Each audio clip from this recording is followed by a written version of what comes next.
Good news Indonesia, sekarang lansia udah bisa kerja kembali loh. Jadi udah banyak program-program yang bikin perusahaan di Indonesia supaya orang-orang tua itu nggak nunggu aja duduk diem di teras rumah gendong cucu, nggak. Sekarang mereka bisa berkontribusi buat perekonomian nasional. Nah ini salah satu perusahaan yang keren nih menurut gua adalah Pepper Lunch. Jadi buat teman-teman yang suka makan hot plate di mall-mall yang warna kuning tuh namanya si Pepper Lunch itu, sekarang bikin program lowongan kerja khusus buat orang-orang yang sudah lanjut usia yang umurnya udah di atas 60 tahun. Wah ini sih keren banget sih. So lo kalau penasaran gimana sih program mulia ini bekerja dan kenapa menurut Benix program ini bisa berkontribusi ribuan triliun buat perekonomian Indonesia. So kalau lo penasaran gimana sih sukses story yang satu ini, jangan di skip video ini. Let's check this out.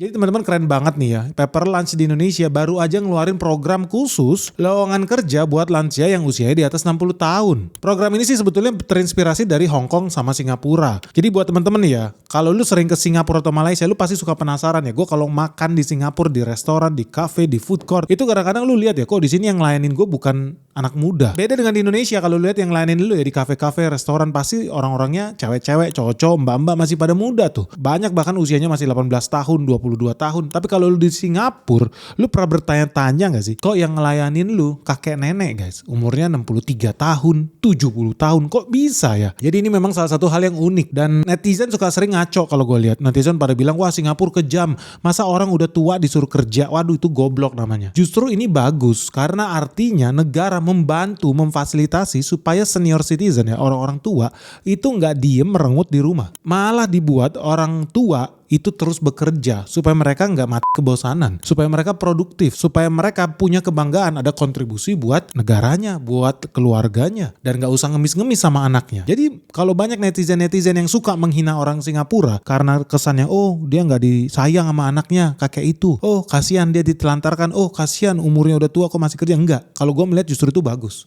Jujur, menurut gue itu bagus. Kenapa itu bagus? Karena kalau kita lihat data, Singapura sama Hong Kong ya contohnya ya, itu masih banyak loh lansia di negara-negara itu masih bekerja.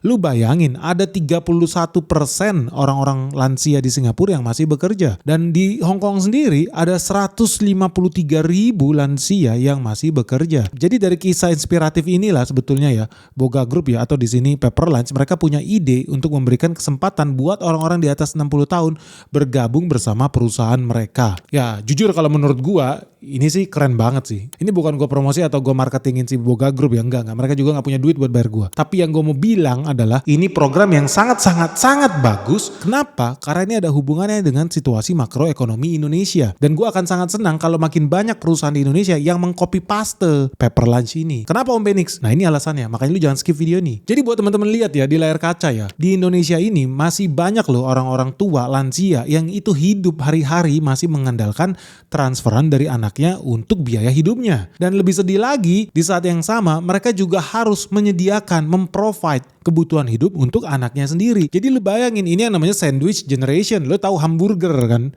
Hamburger itu digencet dari atas, ditekan juga dari bawah. Ke atas dia harus nyetor ke orang tua, ke bawah dia harus kasih makan anaknya sendiri. Jadi lu bayangin dia punya penghasilan bahkan nggak cukup buat dirinya sendiri. Itulah sandwich generation. Nah teman-teman, bagaimana kalau Indonesia seperti di luar negeri? Nah, lu lihat di layar kaca. Di negara Indonesia ya, orang-orang yang lanjut usia, orang-orang yang umurnya di atas 60 tahun, itu lebih dari 40% mengandalkan transferan dari anaknya. Lebih ngeri lagi, orang-orang yang di atas 70 tahun, lebih dari 50% mengandalkan transferan dari anaknya. Lalu, yang di atas 80 tahun, hampir 60% mengandalkan transferan anaknya. Nah kalau lu lihat data ini sebetulnya Indonesia cukup oke sih. Kenapa? Karena dari sini lu lihat ya masih sedikit sebetulnya orang-orang tua di Indonesia yang mengandalkan anaknya. Gue yakin sih sebetulnya masih banyak di luar sana ya orang-orang tua di Indonesia, lansia ya berusaha nggak nyusahin anaknya. Itu mentalitas yang ada di Indonesia.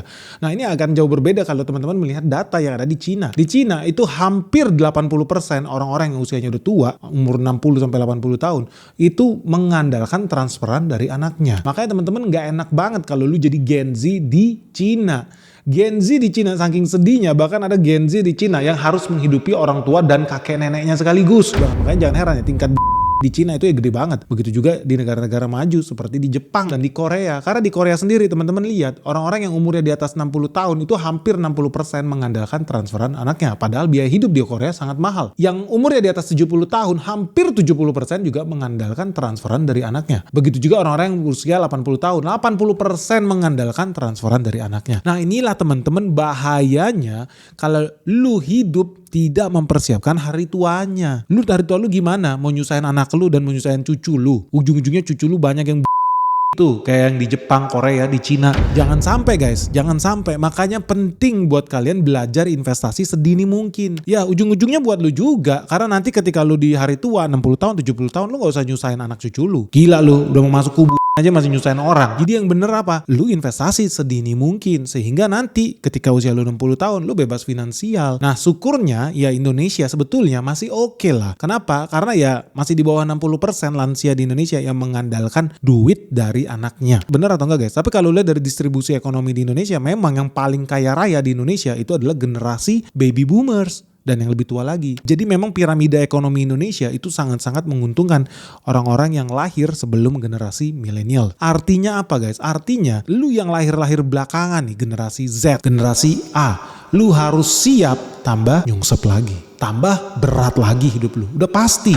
Ini statistik lah, gak ngibul statistik. Maksudnya apa Pak? Simple aja. Ini kan kita channel ekonomi. Kita mau bahas soal ekonominya. Kenapa lansia bekerja ini bagus. Teman-teman tahu di Indonesia itu diperkirakan ada 33 juta orang lansia. Nah kalau sumbangsi ekonominya, kita hitunglah GDP per kapita manusia Indonesia itu 80 juta guys. So kalau 33 juta lansia di Indonesia bisa kita pekerjakan kembali mereka. 33 juta dikali 80 juta rupiah per tahun loh pendapatan per kapita. Artinya kontribusi lansia ini itu bisa sampai 2.640 triliun setiap tahun, 2,6 kuadriliun. That's a lot of money. Dibanding kita nunggu generasi Z nih, Gen Z, generasi lemper, nggak bisa kerja, nggak punya mental, nggak punya nyali. Gila, brengsek banget. Tuh tahu di kantor gua tahun lalu kita itu lowongan ada 47 kursi kosong. Kita mau rekrut orang susah banget. Gua kesel banget sampai hari ini. Lu bayangin ya, kita buka 200 orang ngelamar. Dari 200 orang yang lamar, yang ikut interview, udah datang jadwal interview, yang nongol cuman 10 orang. Gila banget nih, buang-buang waktu nih. Dari 10 orang, akhirnya lolos nih 1 orang. 1 orang pun akhirnya kita hire buat kerja di posisi dia. Apa yang terjadi? Gak ada 1 bulan kabur itu orang. Kan gila, gak ada ngomong apa-apa. Gila nih kelakuan Gen Z nih, anak setan nih, bener-bener. Nyusahin orang aja lu. Kalau gitu lu mendingan kasih ke orang lain dah. Bilang lu kalau gak mau kerja, bilang kalau lu lembek, lu lemah. Kesel gua sama Gen Z, bener-bener Gen Z nih, biat nih. Jadi teman-teman di sini lu bisa lihat sepertinya ekonomi Indonesia kalau mau tumbuh lebih bagus lagi, udah nggak usah ngarapin sama si Gen Z nih, sama generation Alpha nih, generasi lemper. Udah paling bener kayak piring kuning ini nih, kita hire aja lansia. Gue yakin masih banyak lansia di Indonesia usia 60-an tahun yang masih punya jiwa fighter nih, mau fight, kerja, nggak mau ngemis di jalan, norak, malu-maluin lu. Yang bener dong, lu kan manusia, kontribusi lah buat negara ini. Dan lu bayangin, kalau ada 33 juta lansia punya mindset yang sama seperti orang-orang yang kerja di piring kuning itu, apa yang terjadi? Ya Indonesia bisa dapat ekonomi 2.600 triliun. Pak, artinya Gen Z makin banyak yang pengangguran, mampus. Makanya lu yang bener jadi manusia lu. Nah, lu bayangkan ya, tapi kan gak mungkin juga 100% lansia ini kerja semua ya, 33 juta orang. Kan ada yang mungkin udah rematik lah, udah stroke lah, udah bayar DP lah buat kafling di surga lah. Jadi gak mungkin juga 100% mereka kontribusinya seperti yang gue bilang tadi 2.600 triliun. Dari 33 juta orang ini kita taruh lah cuman 50 orang yang bisa berkontribusi. Itu still a lot of money guys. 50% artinya 1.300 triliun loh kontribusi generasi lansia ini. Tapi memang mereka butuh untuk datang menyelamatkan bangsa kita. Karena Gen Z, Gen A gak bisa diharapin guys. Gak bisa diharapin, gila. Dan ini udah kejadian berulang-ulang loh. Gua hire orang, kita buka lowongan, ribuan orang melamar, giliran interview yang nongol cuman 1 biji, 2 biji, gila ini. Bener-bener buang-buang waktu, padahal udah dibikin jadwal. Hari Senin jam 9 kita meeting, hari Senin jam 10 kita interview. Gak ada yang nongol, gila banget. Gila. Dan jangan anggap enteng ya kontribusi lansia ini ya. Seandainya betul jadi kenyataan dan makin banyak perusahaan yang berani ya mengandalkan orang-orang lansia kita, fighter kita ini orang-orang generasi fighter loh. Lu bayangin ya, kalau mereka umurnya 80 tahun generasi fighter ini berarti lahir di tahun 1945. Mereka mengalami mengalami lebih dari 5 presiden sekaligus. Ini udah veteran nih guys, makan banyak asam garam nih, fighter nih. Ini hebat banget. Nah kenapa hebat banget? Lu tahu GDP Indonesia itu 22.000 triliun. Kalau lansia nih 33 juta orang itu semuanya kerja, kontribusi 80 juta per tahun, berarti kan 2.600 triliun. 2.600 triliun itu setara 12% dari GDP Indonesia loh. Gede loh. Katakan 50%-nya aja yang bisa kerja, masuk nih ke dalam generasi kerja kita, kembali menjadi usia produktif. Artinya mereka bisa kasih kontribusi sampai 6% dari GDP Indonesia. So that's a lot of money. Dibandingkan kita ngelihat Gen Z kita yang makin lama makin bego, hobinya juga joget, goyang toket di TikTok nggak jelas. Gue lama-lama juga kepikiran deh posisi-posisi kita kok di kebun. Lu bayangin kita punya kebun reforestasi, kita nanam pohon pisang, kita nanam semangka buat orang-orang hutan. Makanya kalau lu datang ke kebun kita Gen Z, gue nggak mau guys. Gen Z susah, nggak ada harapan. Kalau lu datang ke kebun kita, mayoritas yang kerja di kebun kita usianya ya udah di atas 50 tahun. And that's okay. Kenapa? Gue suka sama mereka. Mereka mau fight. Mereka betul-betul punya niat kerja. Betul-betul punya niat kerja. Beda sama generasi-generasi sekarang ini yang makin lama makin lembek guys. Ini kabar baik ya buat teman-teman kita yang sudah senior, yang lansia. Dan gue happy sih kalau seandainya kita bisa kasih kontribusi seperti orang-orang lansia itu. Dan gue berharap, gue pribadi gue masih bisa kerja sampai umur 90 tahun. Bahkan 100 tahun pun gue masih bisa kerja. Masih bisa aktif. Seperti Warren Buffett dan Charlie Munger. So I hope more and more people ya di Indonesia itu punya mindset produktif seperti itu. Jangan usia baru 70 tahun udah golek-golek di kasur, udah nyantai-nyantai di teras rumah main burung. Oh janganlah. Lu lihatlah Presiden Prabowo umurnya udah 76 tahun guys, itu aja masih kerja. Kan gila, masih olahraga, masih bangun pagi, masih bikin meeting, masih berpikir bangsa kita mau dibawa kemana. Lu bayangin 76 tahun guys umurnya. Lu bayangin banyak orang yang gua ketemu umur 63 tahun udah pensiun, udah males-malesan. Janganlah, kecuali kaki lu hilang satu gitu ya, boleh lu punya alasan. Atau tangan lu hilang 2, oke lah lu punya alasan. Tapi kalau badan, kaki, tangan, mata lu masih lengkap terus lu masih mau males-malesan, sementara lu lihat orang di Singapura kalau ke sana sampai umur 65 tahun pun masih kerja guys. Lu mau lebih sadis lagi, lu ke Jepang. Gila, gue banyak punya temen di Jepang. Umur 70 tahun pun masih ngantor guys. Gila nggak? Iya, mau nggak mau. Karena apa? Iya itu namanya membangun negara, membangun bangsa. Lu bayar pajak. Itu dong mindsetnya. Jadi lu bayangin begitu brutalnya ya orang-orang di negara maju itu pengen bawa perekonomian negaranya ya sama-sama dong. Gak mungkin sendirian gendong ini negara, kegedean bro, berat. Tapi kalau rame-rame pasti bisa. Kenapa ini juga sebuah kode keras yang buat Gen Z? Artinya Gen Z lu harus siap ya. Gue berkali-kali diundang ke kampus-kampus. Gue bilang, lu mahasiswa-mahasiswa di sini, lu siap-siap ya. Lu lihat kiri dan kanan lu. Mayoritas dari kalian 50%. Gue jamin pas lulus lu jadi pengangguran. Garansi. Kenapa? Karena kompetitor lu bukan lagi cuma kanan kiri lu. Kompetitor nanti di dunia kerja yang semakin sempit, itu apa? Pengangguran sebelum lu. Generasi lemper sebelum lu. Ada berapa hari? Ada 7 juta pengangguran di Indonesia. 7 juta pengangguran di Indonesia. Dan lu tahu apa yang terjadi? 67% dari mereka itu adalah Gen Z. Gila, 67% dari mereka itu Gen Z. 67% dari 7 juta manusia itu artinya ada hampir 5 juta manusia. Nganggur adalah Gen Z. Gila banget. Umurnya 15 tahun sampai 29 tahun nih si Gen Z nih. Ini gue sedih banget. Gue soalnya dari umur 11 tahun udah dagang guys. Udah dagang, gue udah jualan, udah cari duit. Ini Gen Z ini apa ini kerjanya nih? Sampai jadi pengangguran, merusak statistik Indonesia nih. Jujur aja nih Gen Z, lu mendingan pergi deh ke Papua, kerjain tuh program food estate, cetak sawah macul-macul lu biar lu udah duit. Satu lagi nih tambah nih kompetitornya Gen Z. Udah lu bersaing dengan generasi lemper sebelum lu, si 7 juta pengangguran itu yang mayoritas Gen Z, lu juga harus bersaing dengan generasi yang jauh lebih tua, generasi baby boomers. Karena apa? Mereka punya spirit of iron bro. Iron Will nih, buat maju terus, pantang mundur, malu minta duit sama anak cucu, malu jadi beban keluarga, kerja, kontribusi buat perekonomian bangsa negara kita. Harus begitu, iya dong. Malu dong lu, masa lu umur 60 tahun udah pensiun? Lihat itu si Warren Buffett umur 90 tahun masih kerja. Charlie Munger umur 99 tahun masih ikut RUPS, masih kerja. Gila lu umur 60 tahun udah manja, apalagi Gen Z ya. Gen Z lu umur baru berapa 20 tahun. Aduh udah banyak bolosnya, banyak izinnya. Aduh ada aja penyakit list dari 1 sampai 2000 semua ada. Pak izin besok batuk, Pak izin besok keserempet motor, Pak izin besok sakit perut, Pak izin besok vertigo, Pak sorry banget nih gak bisa kebangun. Kenapa lu gak bisa bangun? Kenapa cuma detik lu gak bisa bangun? Kenapa lu gak bisa bangun sampai 2000 tahun ke depan sekalian? Tapi itulah Gen Z, selalu cari alasan supaya mereka tambah miskin, supaya mereka tambah bodoh, supaya mereka bisa nyala-nyalain orang lain. Jangan jadi gitu guys, ngeri. Kenapa? Khususnya buat teman-teman Gen Z ya, gue bukan di sini mau mendiskriminasi lu yang udah memang hancur lebur itu, tapi gue di sini mau menyemangati lu juga supaya lu siap. Kenapa? Yang jadi musuh lu bukan cuma Gen Z sebelum lu, juga bukan orang yang jauh lebih tua dari lu generasi sebelumnya, tapi ada ancaman yang lebih berbahaya, yaitu apa? AI, Artificial Intelligence. Ini yang bakal menghancurkan Gen Z. Jadi teman-teman, lu tahu nggak sih, gara-gara AI di luar negeri, di Amerika nih, udah banyak Gen Z itu yang menyerah bendera putih. Bahkan mereka lebih pilih jadi tukang ketimbang kuliah. Dan suka nggak suka, memang faktanya AI itu bikin lapangan kerja menipis. Memang sih ekonomi tumbuh, tapi itu kan pakai teknologi dunia maya. Tapi pengangguran dan pekerja kantoran justru makin terancam. Dan ternyata bukan cuma pekerjaan konvensional juga yang makin terancam loh. Goldman Sachs itu udah bikin penelitian. Pekerja di sektor teknologi yang muda-muda ini juga udah mulai merasakan efek negatif nih dari artificial intelligence. Dan dalam beberapa tahun terakhir, AI bakal merugikan prospek kerja bagi kelompok-kelompok pekerja muda di sektor teknologi. Jadi teman-teman di sini udah bisa lihat ya. Lu bisa lihat bahwa Gen Z musuh lu tambah banyak. Musuh lu tambah banyak. Bukan cuma kiri kanan lu yang lagi ada di kampus sekarang, no. Tapi musuh lu itu udah sampai ke Terminator. Lu bayangin lu bersaing sama robot Terminator. Mesin lu lawan. Itu lawan lu. Makanya lu harus siap buat teman-teman yang Gen Z. Lu itu harus siap. Jangan lu tambah lemper, tambah cemen, tambah lembek. Nggak, lu harus fight bro. Lu harus fight. Karena memang faktanya.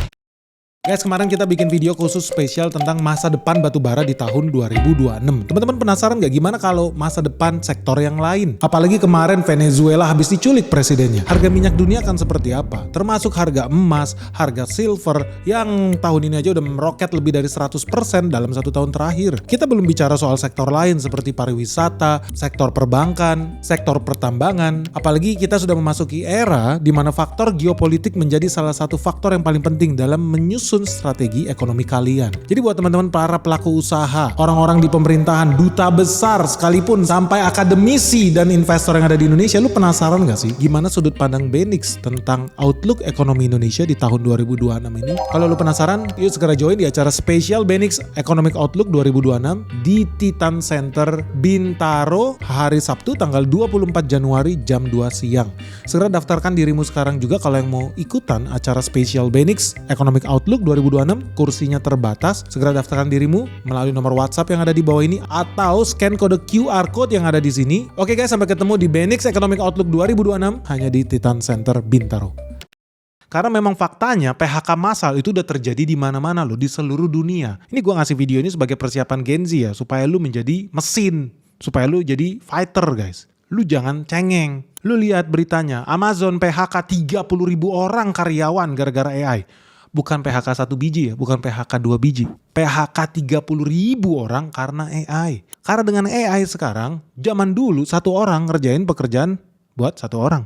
Zaman dulu. Sekarang dengan satu AI, satu orang bisa kerjaan 20 orang. Terus buat apa ada lu Gen Z? Bisanya hahi ngopi gak jelas lu. Besok izin sakit bolos ada aja cerita lu. Bayangin lu. Jangan heran makanya kayak TripAdvisor tuh. Tempat jalan-jalan. Mereka PHK 600 karyawan diganti AI. Lalu ada lagi nih dari Detik. HP tuh, Hewlett Packard. Mau PHK lagi 6.000 karyawan. Mau ganti mereka pakai AI. Jadi dari sini lu bisa lihat ya PHK-nya itu bukan PHK 1 biji 2 biji. No.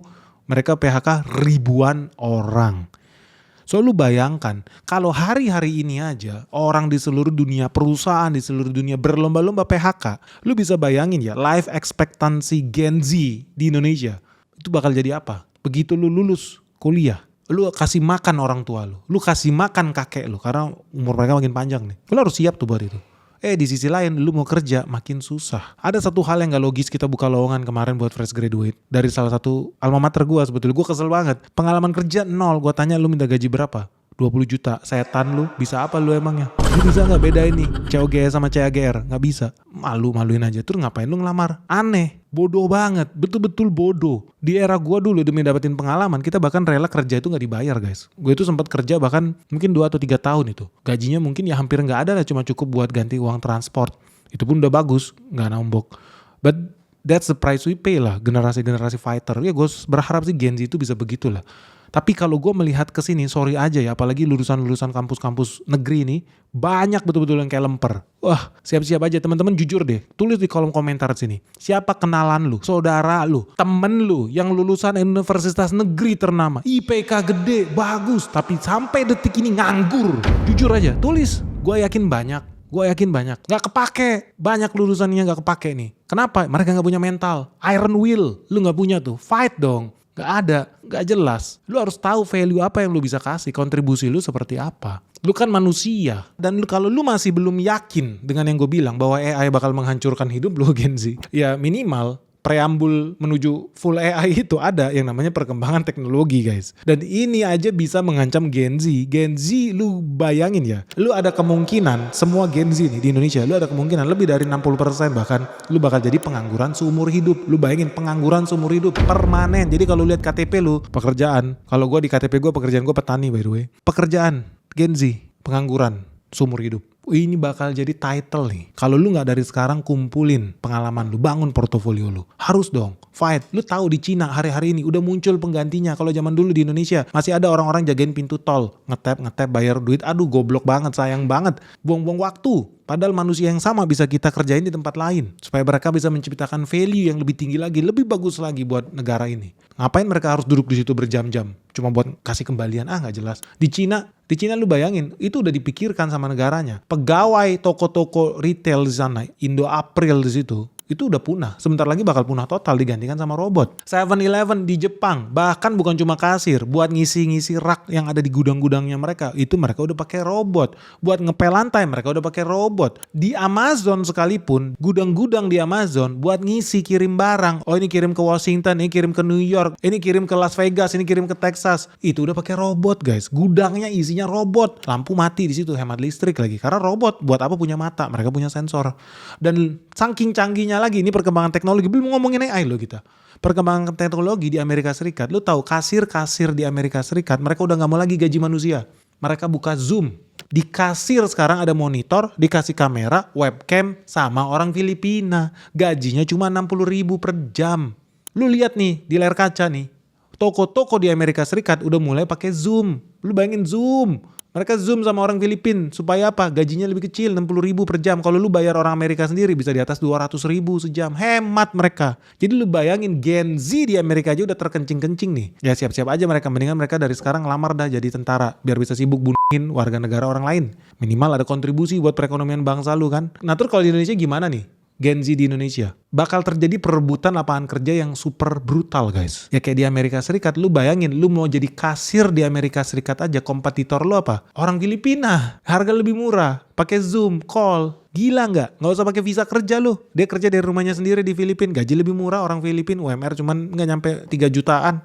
Selesai urusan. Terus Gen Z gimana nih Gen Z Indonesia? Apa yang lu bisa lakukan selain jadi pupuk ya? Jadi Gen Z di Indonesia, lu siap-siap ya? Gue ada 5 tips nih buat Gen Z di Indonesia. Yang pertama dan yang paling penting ya, lu tuh jangan menjadikan AI itu sebagai lawan lu. Tapi lu harus jadikan itu sebagai senjata mulai dari sekarang. Karena banyak nih ketakutan terbesar ya Gen Z. Gue kemarin habis ngobrol sama mahasiswa-mahasiswa Indonesia yang ada di Amerika. Gue disuruh harus ngasih kuliah ujangan tuh buat PPI di sana. Karena dulu gue ketua PPI di Belanda. Dan di situ gue bilang lu gak usah takut kalau AI itu bakal ngambil kerjaan lu. Jangan takut guys. Strategi yang benar sebetulnya adalah lu bagaimana mengadaptasi diri lu untuk menggunakan AI. Ini sama yang dilakukan oleh pemerintah Singapura. Mereka reedukasi lansia mereka supaya bisa pakai AI, bukan lagi pakai Gmail, bukan lagi pakai Outlook, no. Pakai AI. So teman-teman mulai dari sekarang lu kuasailah tools AI itu. Ada ChatGPT, Copilot, ada Midjourney, ada Perplexity, ada Excel AI dan lain sebagainya. Mulai dari sekarang lu adaptasi. Jujur aja, gue nggak bakal mau hire orang sekarang ya. Sebenarnya udah dari sejak 2 tahun lalu yang tidak ngerti menggunakan AI. Itu udah habis lu dimakan zaman lu. Ya kayak zaman sekarang siapa sih mau hire karyawan yang nggak bisa pakai email, ya kan? Nggak bisa pakai Google Sheet, Excel, nggak bakal di hire lu. Dan teman-teman harus siap, di era kalian nanti, kalau lu nggak bisa menguasai tools AI, itu sama seperti generasi kakek nenek moyang kita, orang tua kita, yang nggak ngerti email, yang nggak ngerti WhatsApp. Udah, nggak laku dimakin zaman, nggak relevan lagi. Hati-hati buat teman-teman Gen Z, era lu lebih cepat, musuh lu lebih brutal, musuh lu adalah mesin. Jadi lu harus bisa nih menunjukkan bahwa lu bisa kerja lebih cepat, lebih efisien, lebih murah, gara-gara lu sudah menggunakan AI. Jadi lu bukan lagi manusia murni, lu adalah manusia yang diperlengkapi dengan kekuatan AI. Jadi dari sekarang lu bersahabatlah dengan yang namanya AI guys. Jadi lu harus mulai dari sekarang punya mindset memposisikan diri lu sebagai AI assisted human. Bahwa human manusia yang diperlengkapi dengan teknologi AI. Bukan lagi manusia manual seperti manusia-manusia generasi milenial, generasi X, generasi baby boomers. Enggak, lu harus jadi beda. Jangan mau lu disamakan dengan mereka. Karena perusahaan pasti bakal lebih memilih manusia yang bisa menggunakan AI. Ingat ya, satu orang pakai AI bisa ngerjain kerjaan 20 orang. Dibandingkan satu orang tanpa AI, pasti nih perusahaan mengandalkan orang yang bisa menggunakan AI. Terus yang kedua apa? Yang kedua lu harus bisa membangun skill T-shape. T, lo harus tahu T-shape itu T, huruf T. T itu ada palang di atas, ada satu di bawah yang nopang. T ini adalah yang di atas yang horizontal, ini adalah skill yang universal. Lo gak boleh punya skill yang serba nanggung. Lo harus skill yang horizontal ini, ilmu yang universal. Tapi lo harus juga hati-hati. Kalau ilmu lo terlalu umum, lo berarti gampang diganti dengan AI. Tapi kalau ilmu lo juga terlalu spesifik, super sempit, nanti lo juga bakal susah nih cari kerja. Jadi solusinya apa? Lo bangun satu skill yang utama dan terutama. Contoh nih, coding, desain, akuntansi, itu ilmu umum tuh. Manajemen, marketing, itu ilmu umum. Lo bangun nih, palangnya nih, ilmu horizontal nih, bangun nih, wajib. Tapi lo jangan lupa, lo juga harus bangun skill pendukungnya nih, di bawah nih. Gak penting lo sejago apa desain, sejago apa lu coding. Kalau lu gak punya skill komunikasi, lu gak kemana-mana. Ngerti gak? Lu wajib punya skill bisnis. Lu wajib punya skill analisis. Ini wajib dikuasain. Jadi lu bangun skill T-shape ini. Jangan bangun skill yang singular. Satu, gak kepake lu. Kalah lu sama AI yang bisa kemana-mana. Jadi contohnya gini gampangnya guys. Lu designer, tapi bagus juga kalau lu bukan cuma bisa graphic design. Tapi lu juga bisa ngerti skill marketing. Jadi lu tahu, oh sekarang kan lagi bulan Desember, kalau gue bikin brosur, harusnya brosur gue ada lonceng-lonceng Natal, brosur gue warnanya ada warna hijau, ada warna merah. Jadi lu masuk akal dikit lah. Jangan bego banget, banyak graphic designer tuh lol nggak ngerti ini. Kesel banget gue. Ada juga ada orang bikin acara corporate, terus ketika gue ngeliat acaranya, kok kesannya jadi kayak orang anak kampus bikin acara, karena semua desainnya main-main, pilihan fontnya kayak huruf komik, mangga, desain warnanya juga aneh, padahal ini acara perbankan. Bodoh. Ini karena orangnya nggak ngerti skill marketing. Bodoh. Hati-hati lu, jangan kayak begitu, lu nggak kepake lu. Terus kalau lu jadi programmer juga wajib ngerti bisnis. Jadi ketika lu bikin sebuah project, lu bikin perkiraan buat development project IT lu misalkan, lu udah bikin analisisnya. Secara bisnis ini bagus atau enggak? Kalau kita gunakan operating system ini bisa membebani server kita atau enggak? Cost per kliknya jadi mahal enggak? Biaya listriknya, biaya maintenance-nya jadi mahal nggak? Jadi lu jadi programmer juga jangan asal bikin coding, tau coding lu menyusahkan karena butuh bandwidth gede, butuh memori gede. Padahal handphone penggunanya mayoritas masih Android cap kaki 5. Busuk bareng bulu. Gak masuk akal programmer kayak begini. Jadi programmer wajib punya skill bisnis tadi. Vertikal itu.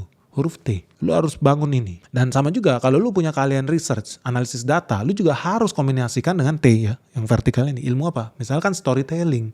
Jadi data lu ada maknanya. Dulu kita di Gojek punya divisi namanya DMI, Data Monetization Team tuh.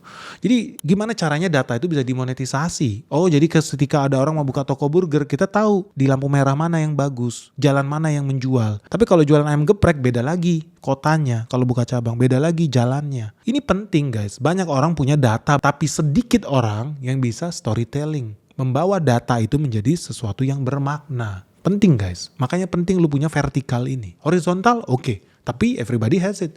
Skill akuntansi, manajemen, coding bagus. Tapi kalau lu gak punya vertikalnya, hati-hati lu akan gampang digantikan sama AI. Tapi kalau lu punya semuanya lengkap, horizontal palang lu punya, vertikal juga lu punya, lu bakal sulit digantikan sama AI. Nah yang ketiga, lu jangan ketika lu nganggur pun, lu udah lulus, lu jangan nunggu dapat kerja tetap guys. Yang ketiga lu penting punya reputasi. Artinya apa? Dunia kerja ini kan sangat progresif, terus berubah. Lu harus udah dari jauh-jauh hari sebelum lulus, magang lah lo. Jangan lu ngandelin duit orang tua lu aja, duit mak bapak lu. Gak lihat lu mereka juga nanggung kakek neneknya. Rela banget lu, tega banget lu jadi orang. Jadi mulai dari lu sebelum lulus pun, mulai magang, mulai freelance, mulai cari project, mulai cari kerja remote. Bisa, pasti bisa. Asal lu mau, asal lu punya keyakinan, asal lu punya niat gak nyusahin orang tua lu. Mikir lu, kesel gua asli sama Gen Z nih, kerupuk semua nih. Dan lu harus tahu yang lu cari itu bukan status. Ada orang tahu-tahu gak ada pengalaman ngelamarnya manajer. Ngelamarnya supervisor, ini siapa lu? Tadi gue bilang, lu bedain CAGR sama COGS aja gak bisa, apa-apaan lu? Tapi makanya dari sekarang lu harus bangun pengalaman lu, bikin portofolio lu yang nyata. Buktikan hasil kerja lu seperti apa. Oh pak, saya punya pengalaman 2 tahun kerja di perusahaan X. Setelah saya masuk di perusahaan X, saya bangun dia punya Instagramnya. Saya perbaikin websitenya. Omzet dia jadi naik 300%. Jauh lebih bernilai itu portofolio itu dibandingkan apa lu ngelamar kerja, ya pak saya lulusan terbaik IPK saya 4,2 di Universitas Indonesia. Oke, Pengalaman kerja lu apa? Nggak ada. Lu pernah magang? Nggak kepake lu. Sampah, banyak yang sampah-sampah kayak begitu. Cloud guys. Jujur, sampai detik ini, gua ketika nge-hire orang, gue itu udah nggak lihat lagi kampusnya dari mana, IPK-nya berapa, sampah, jujur. Yang gue lihat apa? Portofolio, jelas lah. Kalau gue mau hire web designer atau gue mau cari 3D animator, nggak ada gunanya sertifikat tong sampah lu, kacang goreng lu yang namanya ijazah lu tuh ke tong sampah, nggak ada artinya IPK lu 4, 7 sekalipun. Yang gue tanya, portofolio lu mana? Lu ngaku 3D animator, mana contoh animasi yang lu buat? Kan itu yang gue tanya. Lu udah bikin berapa film sampai detik ini? Udah berapa detik? Lu pakai software apa? Lu pakai Blender kah? Lu pakai After Effects kah? Mana gue mau lihat? Gue nggak butuh ijazah lu, nggak ada. Dan Gen Z lu harus siap ya. Makin ke depan orang itu akan beli portofolio lu. Orang tidak akan beli ijazah sampah lu tuh. Nggak penting. Makanya teman-teman dari sekarang kumpulin pengalaman, kumpulin experience. Ini gue bicara dari sudut pandang pengusaha dan juga sebagai investor. Ketika gue hire orang, gue nggak lihat itu dia. Gue lulusan terbaik dari ITB, gue lulusan IPK 3,9 dari UGM. Waduh, nggak. Mana portofolio lu? Itu yang penting. Karena jujur-jujur aja lu pakai logika pengusaha lah. Lu akan lebih seneng hire designer IPK 4 dari UI. Atau desainer yang punya pengalaman membangun usaha ayam geprek dari kota kecil mungkin cuma di Wonosobo. Tapi karena dia ahli bikin logo, bikin brosur, bikin sosial media. Terus kemudian tokonya bisa laris, warung ayam gepreknya yang tadi gue bilang ya, omsetnya naik 300%. Lu akan lebih pilih ya, kalau lu ada seorang pengusaha UMKM di bidang makanan dan minuman, atau perusahaan besar bahkan, lu lebih pilih mana? Lulusan UI IPK 4, atau lulusan Wonosobo yang berhasil naikin omset sampai 300% itu? Gue yakin manusia waras akan hire sih lulusan Wonosobo itu, karena dia punya pengalaman yang jauh lebih konkret. Dan lu jangan kaget ya, kalau lihat video-video Benix ini, menurut lu keren, editingnya bagus. Menurut lu yang bikin video kita ini lulusan S1, S2, lu udah tau dong jawabannya apa? Enggak. Sekarang lu nyambung kan? Ijazah lu tuh sampah. Ijazah lu sampah, gak ada artinya. Gak ada artinya. Orang butuh skill. Zaman sekarang orang butuh portofolio. Jadi teman-teman bangunlah portofolio lu sebanyak-banyaknya, sebagus-bagusnya. Kenapa? Karena di era kalian lu akan bertarung melawan mesin. Harus siap lu. Bangun dari sekarang portofolio digital kalian. Portofolio kalian bagi itu, share itu di GitHub kayak di LinkedIn kayak di Behance kayak apapun itulah. Share itu. Jadi dunia tahu kapabilitas lu, dunia tahu value apa yang lu bawa, bukan ijazah lu. Ya lu bayangin lah UI setiap tahun meluluskan berapa? Puluhan ribu manusia guys. Terus apa kelebihan lu dibanding yang lain? Nothing kalau lu gak punya portofolio, nothing. ITB berapa lulusnya? Ribuan tiap tahun, UGM ribuan tiap tahun. Terus kelebihan lu apa? Portofolio. So lu perbanyak portofolio lu dari sekarang. Karena gak penting. Bukan artinya di sini gue mau bilang lu harus males-malesan yang udah terlanjur kuliah. Ya enggak, tetap lu harus fight. Itu juga prioritas. Ya jujur aja kalau ada dua orang yang sama tapi yang satu lebih bagus kredensialnya, ya udah pastilah yang kredensialnya bagus dan portofolionya bagus yang kita pakai. Tapi kalau ditanya mana yang kita pilih, portofolio bagus atau kredensial bagus, tentu kita pilih orang yang portofolionya sangat bagus itulah. Simple. So itu yang ketiga. Kalau yang keempat apa guys? Lu udah wajib punya mindset global. Ingat ya, lu bukan lagi bertarung melawan tetangga lu. No, lu udah bertarung melawan lintas negara Gen Z. Jadi mindset lu bukan cuma jadi pemain lokal, lu harus jadi pemain global. Kenapa? Karena lu harus tahu dunia ini butuh talenta-talenta yang canggih, pinter, hardworking, fighter. Tapi wajib juga murah. Itulah kenapa orang Filipina bisa masuk ke New York tanpa pakai visa kerja. No, kenapa? Mereka punya skill. Skill apa? Berbahasa Inggris. Dia siap bertarung di level global. Jadi teman-teman udah harus nih wajib punya ilmu komunikasi yang baik. Belajar kalau perlu lu bahasa-bahasa Cina, Mandarin, bahasa Jepang, bahasa Inggris. Dari sekarang lu perlengkapi diri lu. Gak cukup lu ngerti bahasa Indonesia doang, gak cukup. Lu wajib bisa masuk ke pasar global. Dan untuk meningkatkan peluang lu bekerja di pasar global, lu harus bisa remote working. Remote working artinya lu harus bisa pakai bahasanya mereka lah. Jelas lah. Masa lu pakai bahasa Mongol mau kerja di Finlandia? Gak logis lu. Jadi di sini lu langkah konkret yang lu harus lakukan apa? Pertama lu naikin skill lu. Skill yang bisa dijual di tingkat global. Skill apa? Design, coding, data, writing, itu semua skill yang global. Terus yang kedua apa? Bahasa Inggris lu tingkatin. Menurut gua prioritas tetap bahasa Inggris. Bahasa Inggris yang fungsional ya. Nggak harus perfect, tapi fungsional. Ya di tingkat profesional lah. Nggak usah perfect banget. Nggak penting juga. Karena yang penting lu apa? Lu ngerti tadi bahasa desainnya apa, codingnya gimana, itu yang jauh lebih penting. Tapi kalau lu bisa bahasa lokalnya mereka, bahasa Belandanya atau bahasa Jermannya, ya bagus. Tapi satu yang pasti ya guys, di generasi gua bisa bahasa asing satu aja cukup. Di era kalian tidak. Di era kalian minimal lu ngerti 2 bahasa asing. Karena terakhir gue di Belanda, gue kerja di Belanda, di sana orang Belanda minimal lu ngerti 3 bahasa. bahasa Belanda, bahasa Inggris, rata-rata bahasa Jerman. Atau bahasa Belanda, bahasa Inggris, bahasa Spanyol. Bahasa Belanda, bahasa Inggris, bahasa Itali. Bahasa Belanda, bahasa Inggris, bahasa Arab. Mereka wajib karena mereka punya mindset mau jadi pemain global. Ketika gue tanya teman-teman kita waktu kuliah di sana, orang Belanda, lu abis dari sini mau kemana? Oh, gue mau kerja di Dubai. Lu bayangin mau kerja di Dubai. Kalau lu, oh gue mau buka usaha di mana? Di Afrika Selatan. Itu mindsetnya. Jadi nggak cukup cuma bisa bahasa Inggris, nggak kepake. Di era lu minimal punya 2 bahasa asing yang lu kuasain. Wajib guys. Nah dari situ lu udah bisa tahu ya arahnya kemana. Ya lu bisa masuk ke platform kerja global. Contohnya bukan lagi lu ngelamar di lowongan yang ada di portal-portal job Indonesia. Tapi lu udah bisa bawa diri lu untuk kerja di Upwork, Fiverr, TopTal, Remote OK. Jadi ada begitu banyak platform lah. Zaman dulu gue juga begitu kok. Jangan kaget lu ya. Gue juga salah satu orang yang aktif jualan di Fiverr pada masanya ya. Itu sekitar 13 tahun lalu mungkin. Tapi ya gue salah satu top seller di situ. Nah, tapi untungnya apa ya? Lu gara-gara lu kerja buat perusahaan luar, lu dapat penghasilan dalam dolar. Gaji lu gaji global, internasional. Tapi karena lu tinggal di lokal artinya daya beli lu jadi tinggi guys. Jadi lu punya daya saing itu tinggi di sini. Enak kan? Makanya teman-teman dari sekarang wajib punya mindset global. Wajib. Bukan lagi kalau bisa. Wajib lu punya mindset global guys. Jadi menurut kalian semua, jujur-jujuran aja, menurut lu semakin terbukanya lapangan kerja bagi lansia, ini kabar baik atau kabar buruk buat perekonomian Indonesia? Dan ini jadi ancaman gak buat para Gen Z guys, generasi capcay ini? Ya kalau menurut gua sih bisa jadi iya nih, ancaman buat Gen Z nih. Apalagi Gen Z yang gak mau nambah skillnya, gak mau upgrade dirinya. Ya makanya lu jangan lihat mayoritas pengangguran di Indonesia Gen Z. Nah terus gimana nih cara supaya pemerintah Indonesia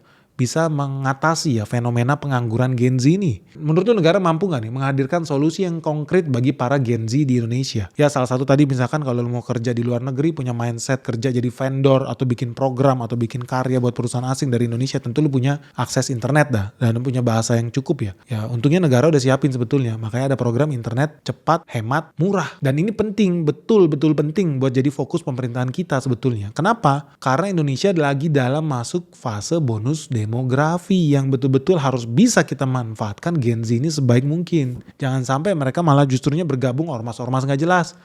Lama-lama jadi nggak usah, bahaya nih. Atau bikin pasukan demo bayaran. Jangan sampai. Jadi Gen Z ini benar-benar harus dibina nih. Terus yang kelima apa guys kalau gitu? Yang kelima ya kamu yang tahu. Tulis dong pandangan kalian di bawah ini. Menurut kalian apa sih yang kelima? Solusi apa sih yang paling bagus, paling penting yang harus diberikan supaya Gen Z ini bisa produktif, bisa kerja. Jangan sampai mereka kalah dong sama orang-orang yang umurnya udah 70-an tahun. Malu dong. Solusinya apa guys menurut kalian semua? Tolong dong sharing pandangan kalian di kolom di bawah ini ya. Karena apa? Ya banyak pengambil kebijakan di negara ini jadi follower Benix. Siapa tahu nasihat kalian didengar. Demi Indonesia yang lebih baik lagi guys. Oke guys, semoga video kita bermanfaat. Jangan lupa like and subscribe channel Benix dan share channel kita sebanyak-banyaknya ke teman-teman kalian, keluarga kalian. Sampai ketemu lagi. Semoga video ini bermanfaat. Salam sehat, salam cuan. Bye-bye.